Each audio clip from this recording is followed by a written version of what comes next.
so unpretentious, so sweet, had such an amazing presence. And I just thought he was wonderful. And it was a very important time for me as far as being mentored in Oregon. I was very lucky. He, and then later Vern Rutzella, another great poet, two great Oregon poets. I've had the blessing of the best poets here as far as being brought along. And but I'd see him at places, but I never really had to, didn't feel like at ease about going to lunch with the crew and the people talking, blah, blah, blah. But I came out of the dentist, at the dentist at Lake Oswego. I came out of there, I was feeling pretty shot up.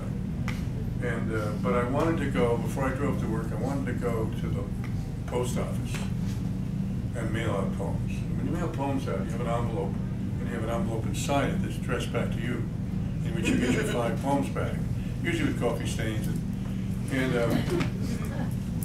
you didn't write anything. You didn't write anything like, well, here I am, and I'm studying this poem.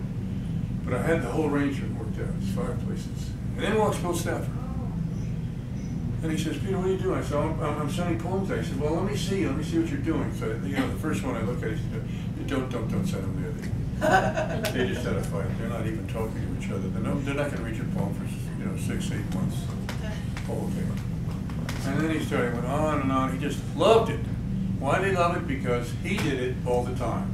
He sent more poems out to more magazines than anybody else could have. And he sent mostly to many places that just wanted him to send a poem there because it helped start the magazine. He's a real sweetheart, and he had a good time with this. It was quite fun. And it meant everything to me to be able to talk to him like that. And especially, you know, who knows about all these magazines? Nobody knows about them. You know, they're just out there in space. I sent once to a magazine called the Mark Twain Review.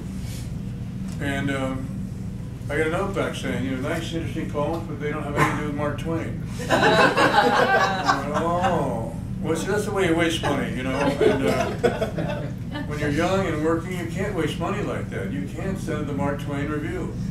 I sent this other magazine, River Styx, and they don't welcome any men's submissions. So, you know, what are you going to do? Wear a wig and send them back? I mean, and all sorts of little things like that. That's Bill Stafford and his work. It's nice to read you his stuff. I could read his poems forever. I read one of them today. I think I'll read that same poem again. I read that to Lori. I read that this morning.